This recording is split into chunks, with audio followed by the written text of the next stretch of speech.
To correctly combine internal states with external occurrences is to know how to live intelligently.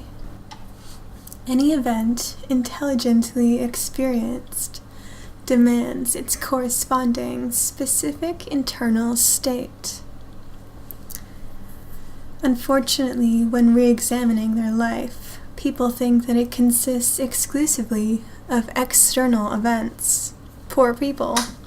They think that if a certain event had never happened, their life would have been better. People do not want to realize that vegetating is not living, and that the capacity to exist consciously depends exclusively on the quality of the internal states of the soul. It does not matter how beautiful the external occurrences of life are. If in such moments we are not in the appropriate internal state, the best events can seem monotonous, tiresome, or simply boring to us. Unhappy events, reversals of fortune, misery, debts, problems, etc. belong exclusively to those people who do not know how to live. When someone wants to disassociate external events from his internal states of consciousness, he clearly demonstrates his incapacity to live with dignity. Those who learn how to consciously combine external events with internal states advance on the path of success.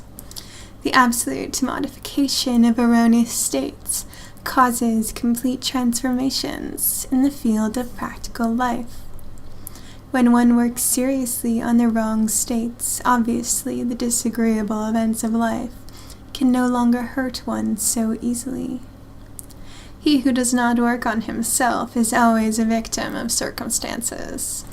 Unquestionably, pain disappears when we do not identify with the problem that has presented itself.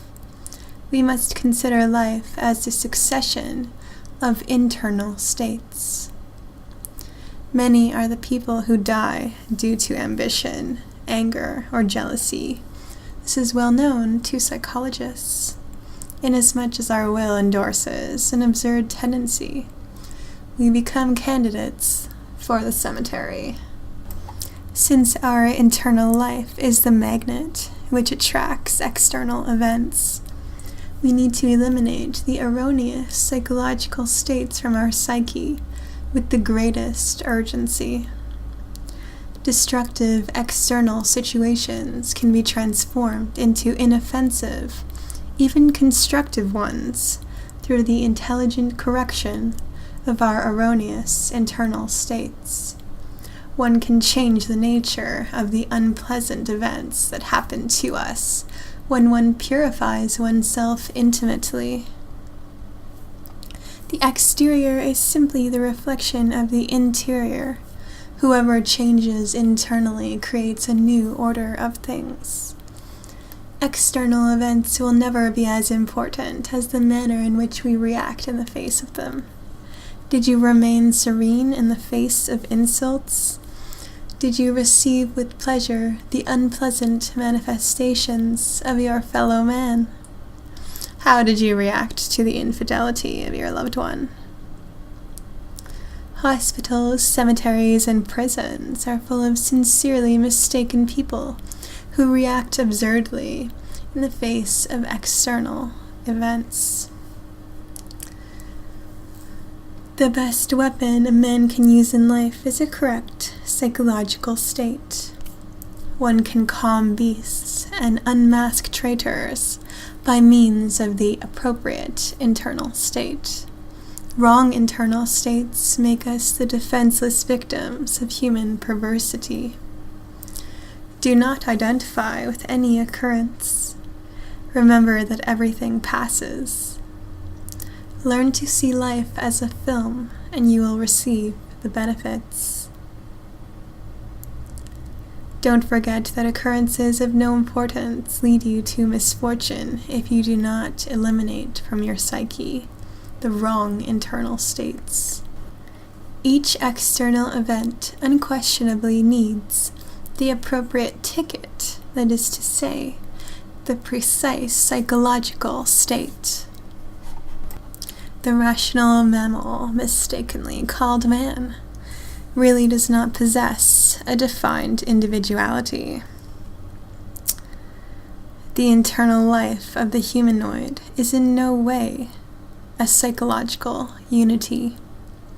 The most serious thing of all, despite what the diverse pseudo-esoteric and pseudo-occultist schools say, is the absence of psychological organization in the intimate depths of each person. With respect to this internal state, the humanoid is a psychological multiplicity, a sum of I's. The self-proclaimed experts of this dark age in which we live do not realize that the superior I or inferior I are two aspects of the same pluralized ego.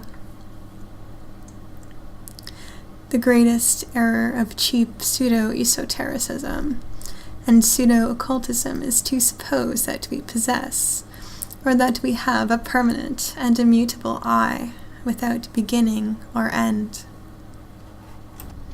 Since superior and inferior are two sections of the same thing, it is not superfluous to establish the following corollary. Superior I and inferior I are two aspects of the same tenebrous and pluralized ego. None of us really has a true and authentic unity of being. Unfortunately, we do not even possess a legitimate individuality. Each of our psychological defects is personified by one or another I. Since we have thousands, even millions of defects, it is obvious that many people live in our interior. When one really wants to know oneself, one must self-observe and try to know the different I's involved in his personality. As long as a person persists in the error of believing himself to be one unique individual, it is evident that radical change will be more than impossible. No change whatsoever is possible within our psyche without direct observation of that whole sum of subjective factors which we carry within. As long as a man sustains the illusion that he is always one and the same person, he cannot change, and obviously the object of this work is precisely the achievement of a gradual change in our interior life. The following psychological defects are impediments, obstacles, stumbling blocks to the work of intimate self-observation: mythomania, delusions of grandeur, believing oneself to be a god; self-worship, belief in a permanent I; adoration of some form of alter ego; paranoia, pedantry, self-sufficiency, conceit; believing oneself infallible, mystical pride, inability to see another's point of view. When one continues with the absurd conviction that he is one, that he possesses a permanent I, serious work on oneself becomes something more than impossible. He who always considers himself one will never be capable of separating himself from his own undesirable elements. If one truly and sincerely begins to observe oneself internally, one ends up dividing oneself in two: observer and observed. Whoever is identified with the diverse processes of the pluralized I is always a victim of circumstances. Each of the different I's we carry within uses our intellectual center to think each time it is able. It would therefore be absurd to identify ourselves with this or that negative or harmful thought, believing it to be our personal property. Since it is impossible for an effect to exist without a cause, we solemnly state that a thought cannot exist by itself by spontaneous generation. The relationship which exists between thinker and thought is obvious. Each negative thought has its origin in a different thinker. Whoever does not always live in a state of alert novelty, alert perception, thinking that he is thinking, easily identifies with any negative thought. These quarrelsome, negative I's easily take control of certain mental programs, stored in our intellectual center and in sequence, originate harmful and detrimental mental currents. We must never forget that every negative I self-deceives and deceives. Conclusion, it lies.